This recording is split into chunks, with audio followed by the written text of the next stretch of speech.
piso na 1974. Piso na 1974. At akala ko mga ka-Vertusio ay hindi ko na po ma-retrieve ang coin na ito kasi nung binigay po ito ng bata po sa akin, shout out again sa iyo, Xavier, sobrang dami po ng impurities po nito. Akala ko po hindi siya malilinis talaga. Talagang hindi ko na siya makikita. Yung mga details po niya talagang covered na siya. Pero buti na lang dito sa bahay, may metal polish po tayo. So ang ginawa ko, nilagyan ko siya ng metal polish. Tapos ini-scrub ko lang siya gamit po yung tela na malambot para hindi po siya madagdagan ang scratch. Tapos ito na siya ngayon. Ayan na siya. Yan. Nung dumating po yan sa akin ay sobrang puno po siya ng impurity. Dilaw lang po ang kulay niya. Tapos ngayon, nakikita na po ang detalye na meron siya. Yan, ito ay piso na 1974. Hindi po ito medyo. Sobrang luma na po talaga ng coins na ito. At for sure, iniisip ko na kung saan man ito galing, kung saan man ito kinip ng bata ay hindi talaga siya naalagaan. Ngayon lang siya nalinis. Ngayon lang siya naalagaan ulit itong coin na ito. Ayan, kaya kahit na nalinis ko na siya, at least na-retrieve po natin. Pero somehow, hindi na masyadong maganda talaga ang klase. Pero, ang napaka-importante po dito ay malinis na po siya. Malinis na. Ayan. Malinis na ang piso na ito. At, alam nyo po ba mga ka-Vertusio na ang mga coin na ito, kailan nga ba yon? Nagkaroon ng subastahan po kasi sa Quiapo last National Heroes Day. At ang highlight po nila doon ay mga luma na coin.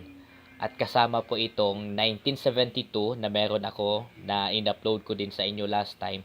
At ngayon itong 1974. Alam nyo po ba mga ka-Vertusio na ang mga coin na ito na naging highlight sa subastahan po noon, kailan nga ba yon?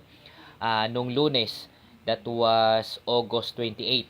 August 28 sa Quiapo po ito nangyari mga ka-Vertusio, yung subastahan.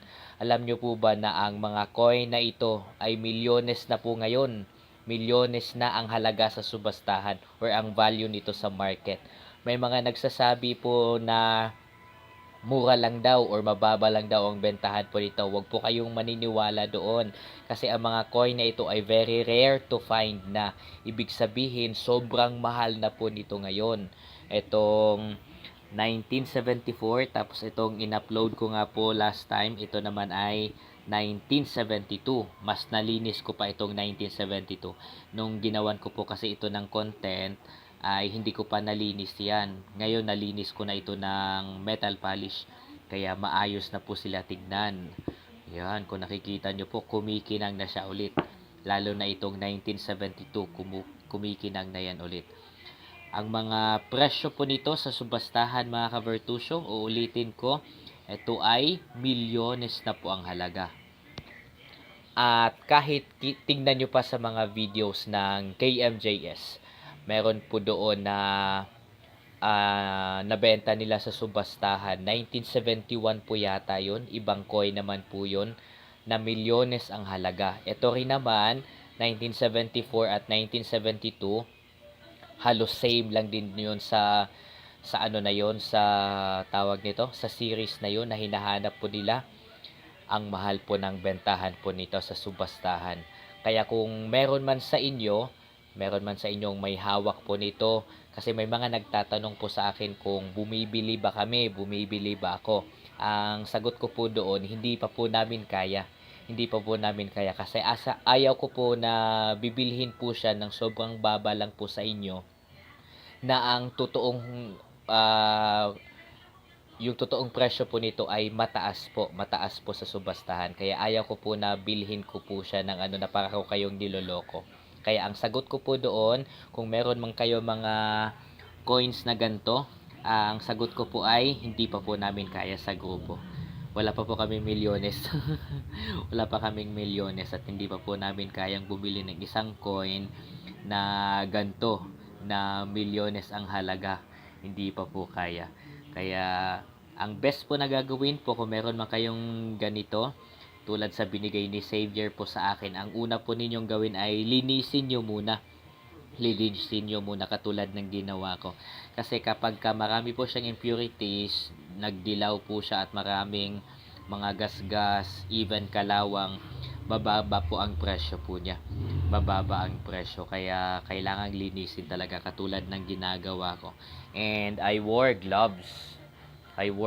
Po para hindi na siya madagdagan pa ng ibang impurities. Yan. So, kung meron po kayong ganto, again, kung meron po kayong ganyan na mga coins, mga gantong coins po mga ka-Virtusyo, ang advice ko po sa inyo, ang advice po ng grupo po namin ay dalhin nyo po sa subastahan. Marami pong subastahan, meron po sa Quiapo, meron sa Pasig, meron sa Novaliches, even Quezon City, sa Quezon Ave, meron po mga subastahan dyan. Ina-announce po yan sa mga FB, kaya pwede po kayong tumingin po doon. I would suggest talaga na ang mga coin na ganito ay sa subastahan nyo po dalhin, kasi ang totoong hustisya sa totoong presyo po nito ay doon lang din po makukuha. Yun nga, katulad ko po, sinabi ko po sa inyo na hindi pa namin kayang bumili ng ganito kasi ang taas nga talaga ng bentahan. Kaya nagbigay po ako ng info sa inyo kung sino man sa inyo ang meron po mga gantong klase ng coin, best po na dalhin nyo po sa subastahan para mabigyan naman ng hustisya at tamang presyo yung coin na meron po kayo. Ito kasi ay sobrang luma na talaga. Lumang-luma na. Tingnan nyo naman ang series, 1974. Tapos yung isa ay 1972. Yan, doon pa lang po malalaman nyo na talagang ang tagal na talaga nila. Ang tagal na talaga ng mga coins na ito. Kaya best kung benta niyo ng maayos yan. Ayoko pong maging oportunista. Kaya sinasabi ko po ngayon na mismo na hindi pa po namin kaya bumili ng gantong klaseng coin sa grupo po namin. Hindi pa namin kaya. At ayoko po kayong pasahin, no?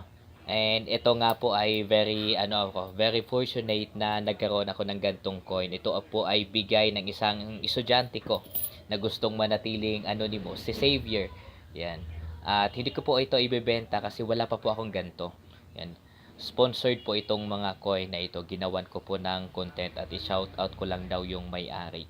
Hindi ko po ito ibebenta kasi may sentimental value ito. At syempre, wala pa po kaming ganito sa grupo. Kaya I would better keep these coins. Wala pa akong pera, pero may hawak na akong milyones. May hawak akong milyones sa mga pera na ito.